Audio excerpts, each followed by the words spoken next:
Assalamualaikum warahmatullahi taala wabarakatuh. Sekarang mari kita bahas tentang diktat. Apa sih itu diktat?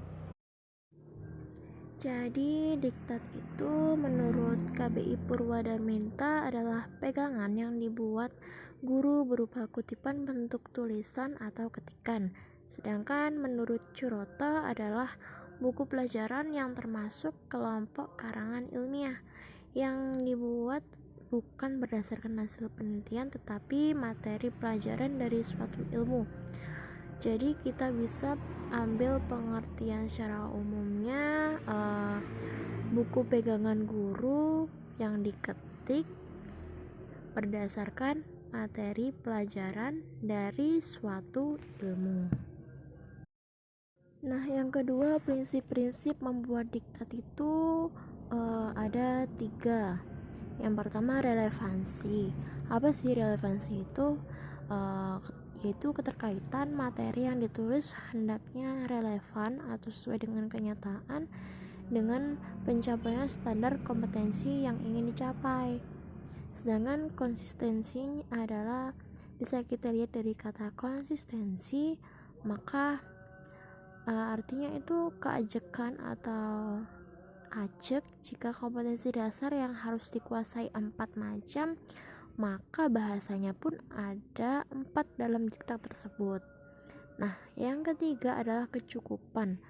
Maksudnya adalah materi yang diajarkan hendaknya mencukupi dalam membantu peserta diklat menguasai kompetensi yang diajarkan. Materi tidak boleh terlalu sedikit ataupun terlalu banyak, karena jika dilakukan maka akan membuang waktu dan tenaga yang tidak perlu dilakukan.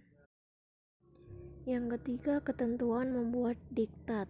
Jadi ada 4 persyaratan yang harus dilakukan dalam membuat diktat. Yang pertama, pastinya harus berkaitan dengan materi.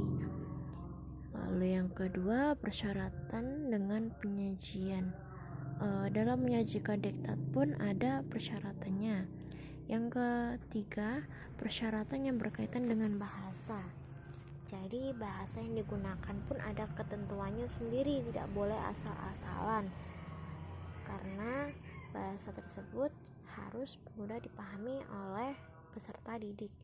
Yang keempat, berkaitan dengan ilustrasi. Jadi jika ingin menambahkan sebuah ilustrasi, maka ada baiknya berilah ilustrasi yang jelas atau mudah dipahami, mudah ditafsirkan juga.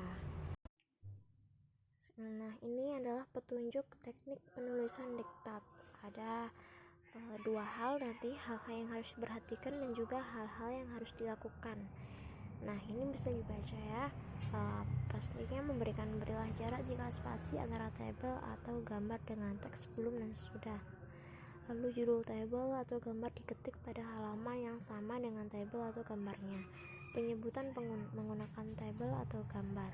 Tekanan teks tidak harus rata. Oleh karena itu, kata pada akhir baris tidak harus dipotong.